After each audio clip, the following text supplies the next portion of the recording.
Action, episode 18 we're on now. I feel like I've got bedhead hair. Have I got bedhead hair? No, it's okay. Okay. It's okay. Because I've been dogging already.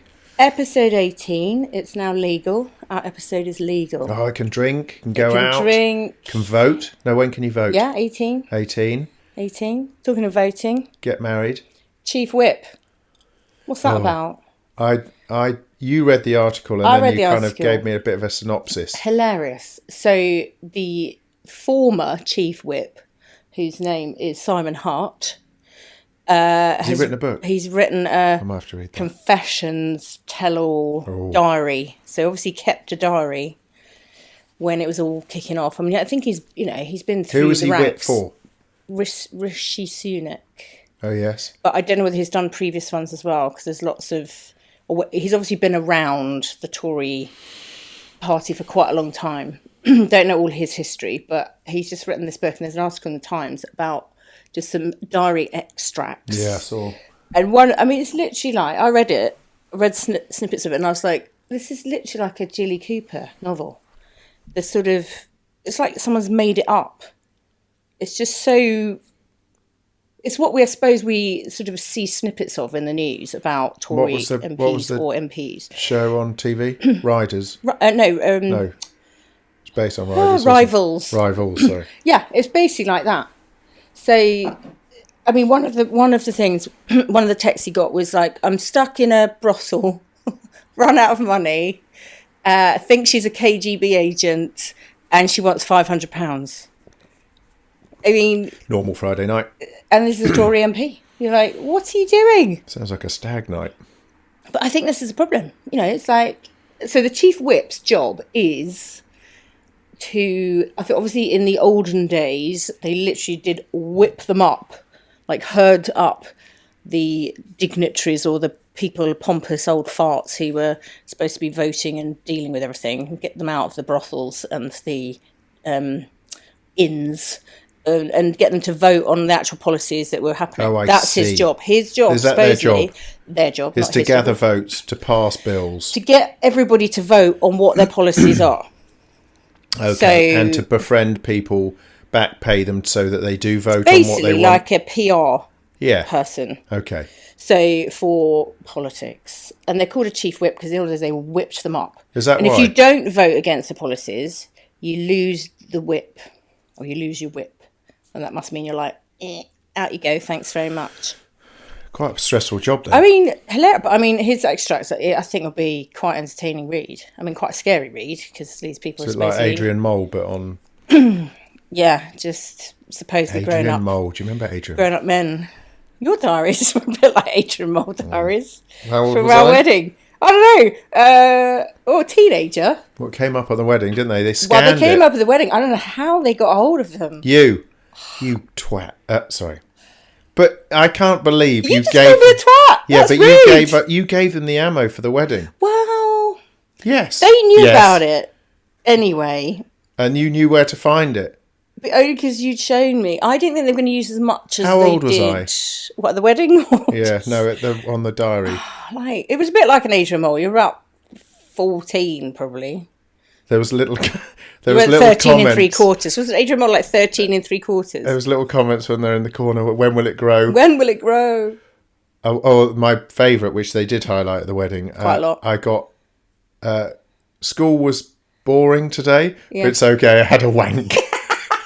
That's because you were at boarding school. You could do that. And then my first girlfriend, Isabella, who now teaches at Amber's old school. Mm-hmm. So I introduced Suzie as my... First girlfriend. Yeah. Very good. Very good. Keep it in the family. Not in the family. We don't know. I'm not in the family. That came out wrong. Jesus. I mean, keep it like local. Yeah, that's slightly different than keep it in the family. Local. What is an expression? I don't mean the actual family. But yes. Right. Anyway, back to Chief Whip. And then the other one that got me, that was quite funny, but in that same weekend papers was the lady who is obviously in quite good shape herself, who has 9 million followers, you said. Oh my God, I can't remember her name now. Good. Caroline or Catherine Idions or something. So she's got 9 million followers. She's 2.3 million followers. 2.3 million followers. 54, is she 50? She's 50. Okay. Something. I don't know, I didn't read about her. Well, she looked in good shape from the photos, and who knows, but And I just cannot believe it. It's like going back to the 1980s again. That article could have been written in the 1980s.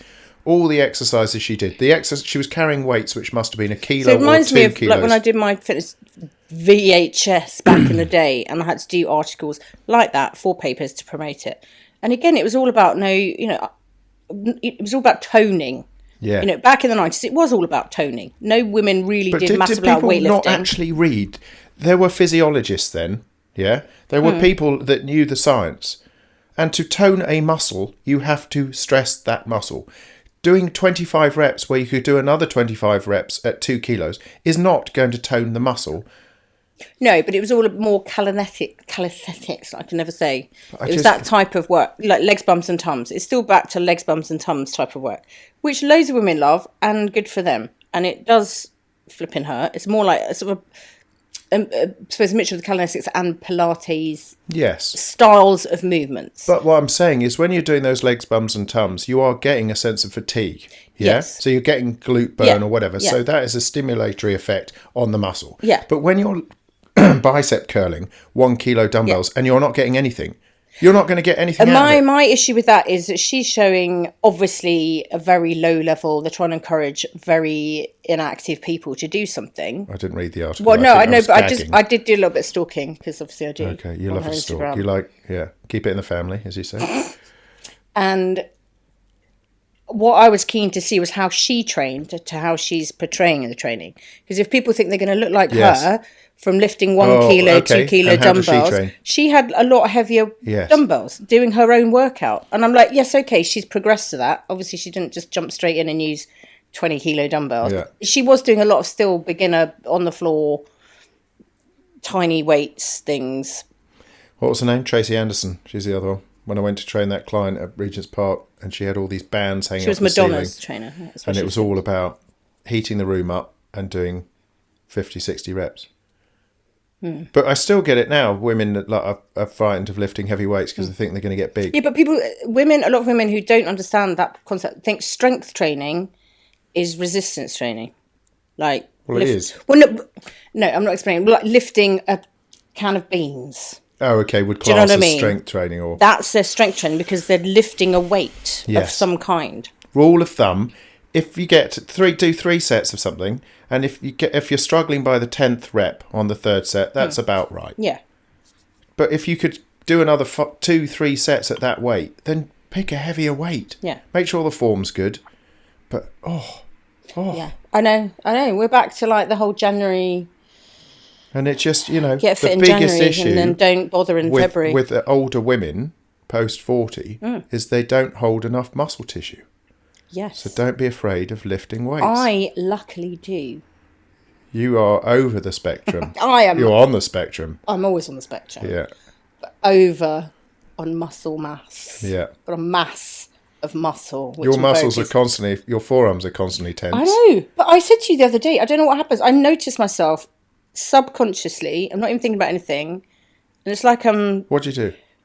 Well, I realise I'm holding something or not holding something and my hand's like tense. What, properly tight? And then I suddenly go, oh, is it because it's your relationship with your husband? What is making me tense? Yes. Like I keep just making a fist There's ready that to guy punch that went him to in the head. doctor. Is this a joke?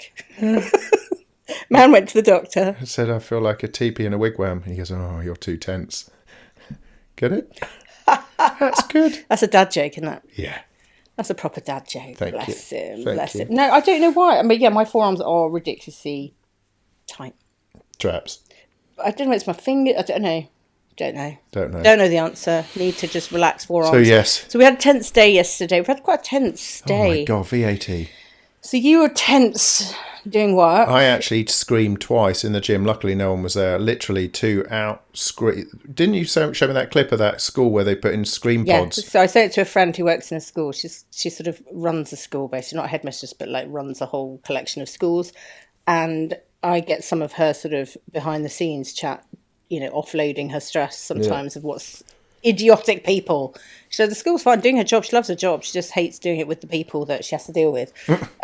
So I send it to her because it's literally like a scream chamber. It's like a shower cubicle. It's supposed to be soundproofed. It wasn't. They need to upgrade that. Yeah. Obviously, it wasn't real, but it was set in pretend in a school. Every staff room needs one of these, where you literally go and stand in this thing and then scream out loud, and this sort of light pole would go up, but like that sort of strongman thing at the fairground when you hit the thing and it goes hit up. the bell. Yeah. But it was a light increasing. But yeah, you sort of needed one of them. But you didn't need one. You had your whole gym. Well, then I realised actually I did train afterwards, and that's like internal screaming. It just sorts you out. Yeah, that's your de-stressor. Isn't Well, it? everyone's do something. You got to do something. You can't. I could have quite easily not, but actually, I always think when you train stressed, you have to. If you feel like overwhelmed, you have to build it up a little slower, because the way I see it is the body is under quite a lot of tension already. So if you are loading heavy, you have to make sure you just warm up and get into your breath control. Not breath control, just breathe. Press your reset button, isn't it, really? Yeah. Reboot. Just reboot. So, stressful. You were down at the gym doing stressful stuff. And you also get really stressed when you can't complete... Finish a job. ...tasks. And it's ongoing and it's ongoing the Virgo. and ongoing. It's my star sign. Oh, Virgo. You're a virgin. I don't know what it is. But yeah, it just does my head in. Just does my head in. Waiting for things to get finished. And then having to... See, I get really annoyed. Little things that are annoying are things that could be avoided.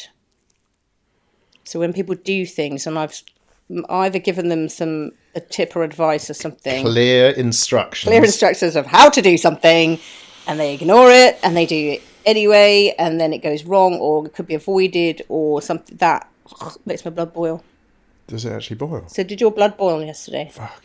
Well, I went to bed. That is an expression, isn't it? You were still... my heart rate was super high. Even after a bath, chill. Exactly. We didn't watch stressful TV. We watched Ted Lasso. Well, Yellowstone was quite stressful. Yeah, but we only watched one of those, and then we sort of switched because Flynn was also not interested in watching anything too heavy. So back to Ted Lasso. That always a good one. We've seen it before. Flynn, I'm surprised he hasn't watched the whole thing. He has. Oh, I thought he hadn't. Oh, it was Amber who hadn't. Yeah. That's right. Ted Lasso, very good. Ted Lasso, very, very good. There's supposed to be... There's rumours... I've got a mono boob. Ooh, look at you.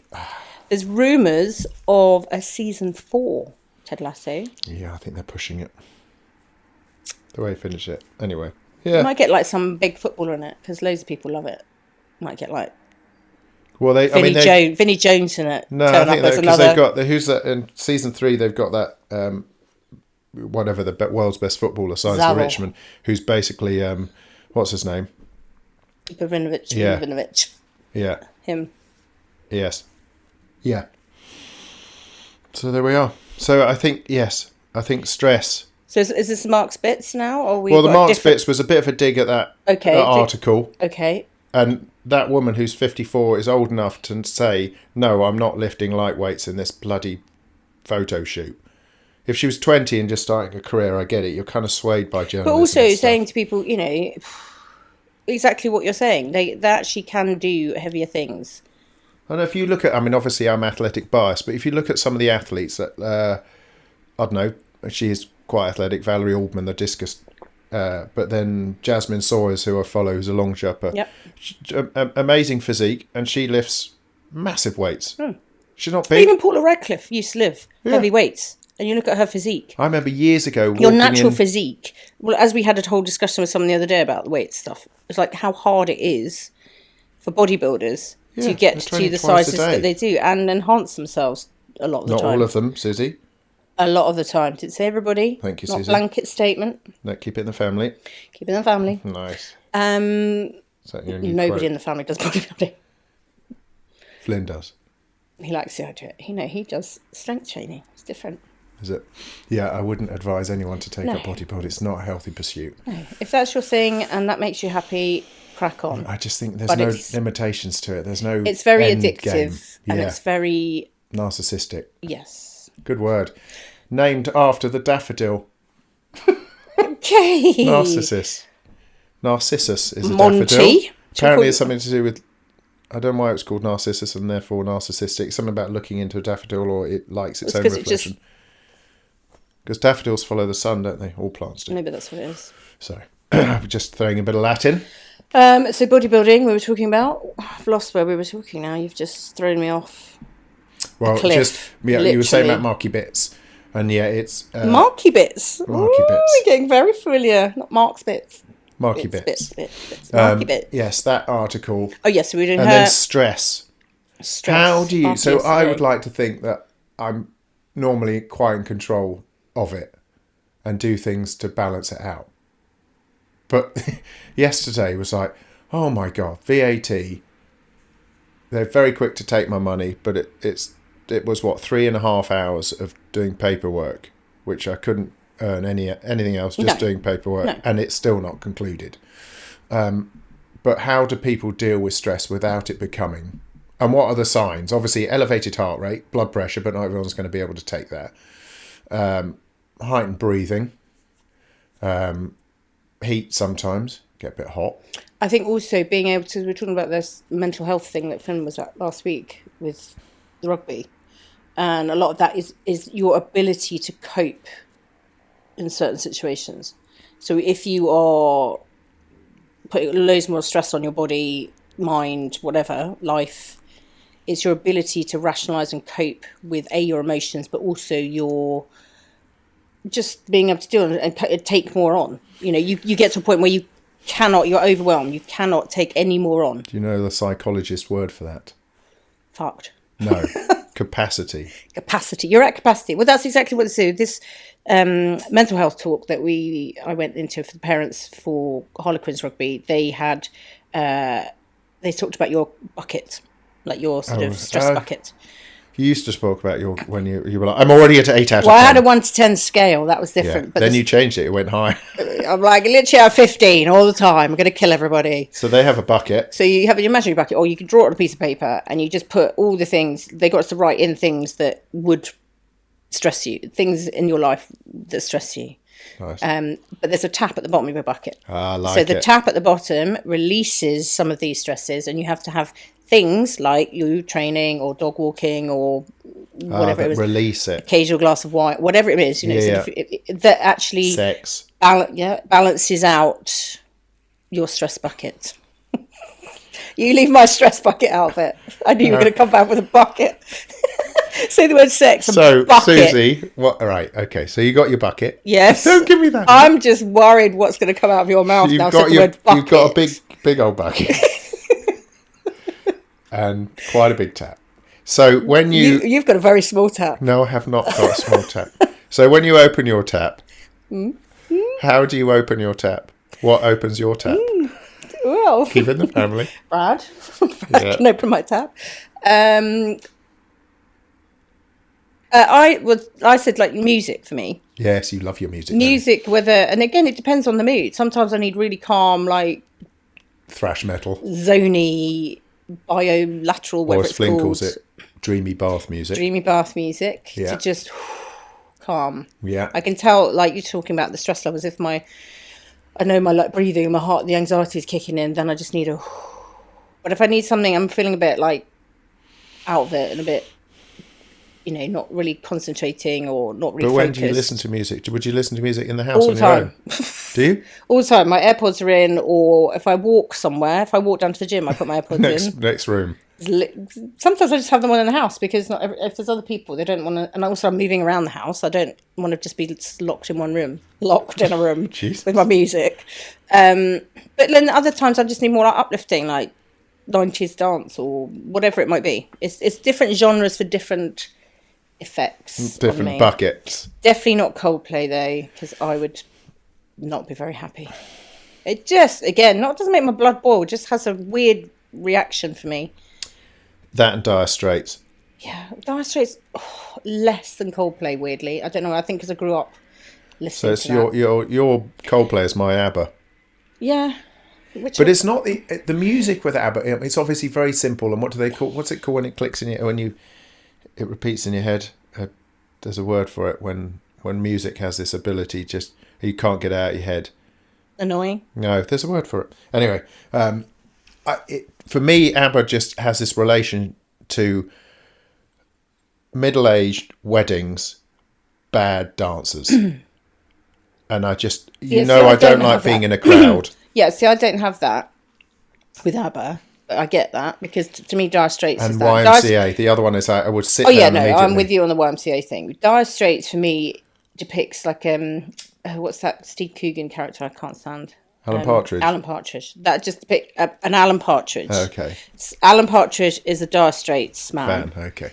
And that to me is just like, oh.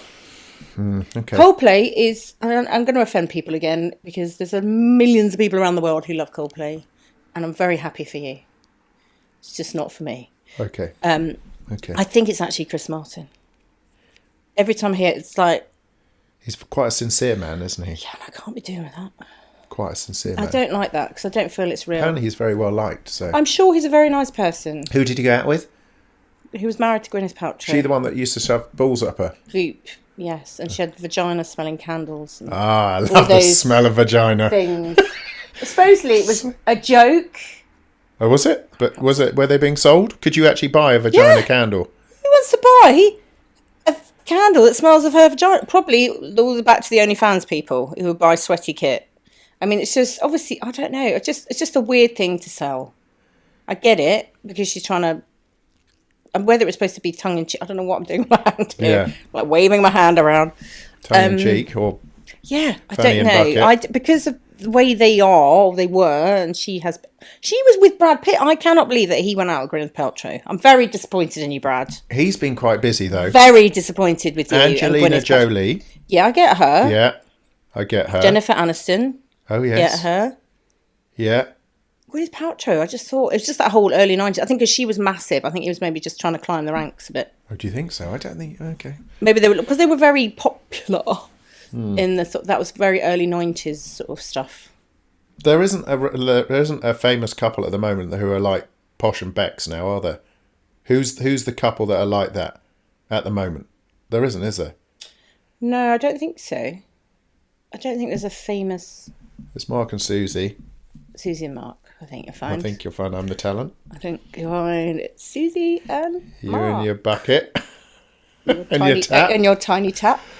I think you'll My find... bucket and your tiny tap. Did we ever find out what those porn awards were called? Well, why did you look it up? It's a thing called Google. It's new, you know. I forgot.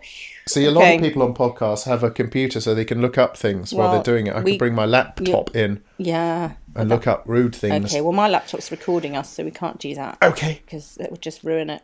But we had Amber came home, didn't she, for a little visit? Little which is- hands, baby hands. Little baby hand girl. She's got very small hands, people. Yeah, it was very nice. It was very nice. And Granny. And we saw Granny and we saw Nanny and Pops. We did the whole family We thing. did keep it in the family. Keep it in the family. Watched a bit of rugby. She came home, which was lovely. I do feel sorry for Warren Gatland, who got kicked out as the Wales rugby coach. And then they played rather well. I have this real problem about... But you know, don't think that's just a reset button? a rebound. Well, apparently they're saying Just a different... that within 3 sessions, the new assistant coach has brought in stuff that has already made a positive change. So it's not just an energy bounce back or let's prove them wrong. No, but I think sometimes when you've got someone who's been at the top for so long, whether they've done good things or bad things, if they've been at the top so long, they are at the top. And it's their Who did well? openness to be able to accept, like with Watch Ted Lasso, you know, to accept people who are assistant coaches, whatever's opinions, and say that will work. Yeah. So these guys have probably had all this stuff bubbling away. Who did Wales play? Ireland, didn't they? We played Scotland. Yeah, France Ireland. played Italy. Yeah. Ireland. And they did rather well. It must be horrible for Warren Gatland because he's made an amazing difference to Welsh rugby. You know, this was his second run, I think. But then you could argue that he'd been there too long. Do you know what I mean? He should have, after the last Six Nations, left then rather than like try again. So how does someone like Alex Ferguson or Wenger have the ability to maintain for such a long period of time? I think it's also luck with your players. Yeah, I mean, Luck with Wales injuries. have got the smallest pool. You know, but your to pull from. injuries, luck with players. A couple of key players then get injured. It changes, as you know, the But dynamic look at that young of the team. kid that came in from Nottingham Trent Uni. Amber was raving. Played on the same wing. uni as her. Yeah. Was almost scored the try of the tournament. Yeah. Almost. And so that, you know, sometimes when you look at rugby and professional rugby, and you hear about Cunningham South, who was London Irish. Yeah. London Irish disbanded. 21! Left, got signed by Quins, second team, suddenly made the first team, and now is England bench. Yeah, and amazing. so you just think, it opens up opportunities, I think, for other people to shine. That's my opinion. Shine. Who's that? Take that. Take that, yeah. Yes. I think. Or sparkle and shine. Oh, very good film. Yeah, I just think it opens opportunities. Sometimes the people who have been at the top and are perceived at the top still and have a reputation. People are scared sometimes to try something new, I think. Put the brave pants on, try something new. See? My God, that brave pants. I mean, England rugby, Jesus Christ. I think they are frightened of making mistakes because they're going to get dropped. Was the most boring Marcus Smith caught it 3 life. times in the back and he didn't run once. I'm like, what is going on? That's why he was picked, I thought, to play open running rugby. I found it such a shame when you're at the pinnacle of your career, and I got to believe it's the coach that's putting pressure on them. Not they just look. I mean, what's his name? Alex Mixwell, the scrum half. I mean, even the crowd booed. Yes, when he was when you know the crowd, when the crowd boo your own team, you know they're not happy, and it's just. 2 of the journalists said the same. I mean, must have a very strong right foot because he kicks a hell of a lot. It's just like, and I'm sure he doesn't want to. I'm sure they don't want to. Just run it. Yeah, and sometimes you just don't. I quite like the Six Nations documentary I've been watching. Actually, shows the behind the scenes stuff. I mean, you don't get all their team tactics and chat, obviously, because that's secret. But you do get a feel of the training and the emotions and how injuries can affect them, and the team selection. I thought it was brutal. Borthwick's team selection. He got them all standing around in a circle and just called their names out. Like, was that Borthwick? Yeah, 15-year-olds. Gatlin puts it up on the screen with them all there. No, Borthwick goes to talk to them beforehand. Oh, okay. Maybe it's Gatlin then. Yeah, Gatlin had it up on the screen. No, one of them just stood. I'm sure it was Gatlin. Just stood and called their names. Announced. They all stood in a huddle. Yes, it was because it was George Ford. Had it up on the screen. No, it was George Ford got over Marcus Smith because it was when Marcus Smith was injured, and he saw. George Ford they caught him really brilliant on the camera. Saw his reaction when Mark Smith walked back into the sort of team area, and you could just see him like going, thinking, "Shit, I'm not going to get selected. I'm going to be on the bench because he's the star." And they're just shown Mark Smith getting like all these like PR things. I mean, when you get picked, doesn't matter what sport, athletics, suddenly you're in much bigger comp than you're used to, whether it's the world's whatever Europeans, Olympics. Or playing for England the first time. I wonder what it is that makes the difference between someone going out there and going, right, I've got this, and someone just being swallowed up by the occasion. Well, you could talk about Connor, your athlete. Yeah, he smashed the Irish champs. He's 17, and he turns 18 this year, but like in summer, but he's only 17. And I think it's a fine line of being confident but not arrogant. I think you have to be arrogant. Well, but you are literally at that sort of borderline. You are so confident, you're bordering on being arrogant. I don't feel he's arrogant. I just feel he's very confident. I think you can be arrogant without being a cock. No, I don't think you can. Yeah, I think you can. It's just how you verbalise it. Because arrogance, someone like Maurice Green, the sprinter, he was portrayed as arrogant. It was just the way that he jumped up and down. And swaggered about. But you have to have that self-belief. Yeah, but then you look at someone like Usain Bolt, who was extremely confident, and he did it by fun. He realised when he did get tense, he ran worse. He tightened his stride length, reduced. So again, it's about your own mental attitude before an event, whether you get so nervous like Flynn was saying, you literally just drain yourself of energy, or whether you can control those nerves. But how? That's it. Well, that's where you need your external psychologist. influences or internal? Is it just inbred? I think everybody's different. Is it like a genetic thing? Is it some people just can cope with stress better than others? It's your bucket. Quite probably, because that's why people can do extreme jobs like being in the SAS, or whereas other people would not be able to cope. Physically might be the same person. Do you think that's a genetic thing, or do you think that's a life learned skill? I think it's a bit of both. I think sometimes people obviously doing extreme dangerous jobs like that sometimes have a risk factor, or a less worried risk factor. Well, that They Alex don't care. Horn, I always forget his name. It drives me mad. The guy that did El Capitan, free climb. They don't have a fear of They dying. said, "Are you frightened?" He goes, "No, because my confidence that I can do it overrides my fear." So maybe, as these people go into battle or go into, it's not the same thing, but play England rugby or turn up at the Olympics. Still a battle. They still have this huge confidence that they're not going to fail. But they need to have that as a team, I think. You can't just have one person having that. If it's a team event, one person won't lift the whole team. But they can have a huge catalytic effect. Yes. Look at me with a catalytic. Can you spell that? No. But I think, it has to be, like, we're talking about the energy. The energy has to, like, well, look, silly example, but Ted Lasso we were watching last night where they played West Ham. And it was like a grudge match. And at halftime, they showed the clip of Nathan ripping the Believe sign in half, and they all went out literally about to kill everybody, and they virtually killed everybody. But that was a whole team thing. If they showed it to one person, that one person would have been angry, and then people were going, "Why the fuck is he so angry? What's he about?"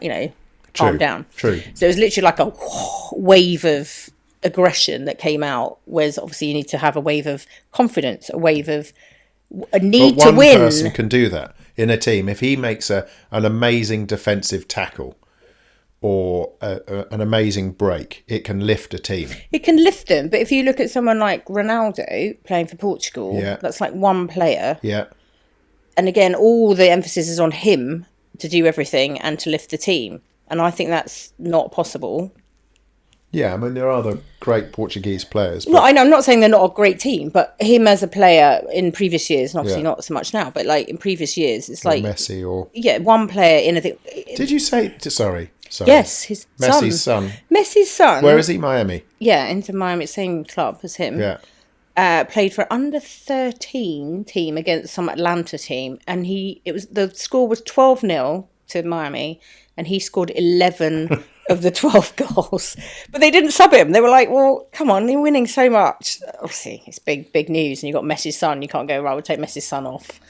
I mean, that's just a beasting. Interesting to see. In football, 12-0 is just ridiculous. Poor goalkeeper. I always feel for the goalkeeper because Amber was a goalkeeper for Hoggy. Yeah. Just so much pressure on them. Are you crying? Don't cry. Suzie, don't cry. She hates it sad. when goalkeepers. It's very sad. Very sad. So what else is happening this week for you? This week, what's going on? Well, we're officially sort of opening a bit, aren't we? Well, we sort of opened a bit last. Sorry. No, I'm going. No, we're not officially March. opening.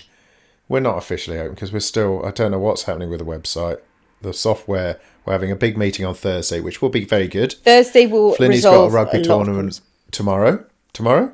Yes. Yes. That'd be good. He's had a bit of a man flu, hasn't he? So, but he's all right. Yeah, he's getting better.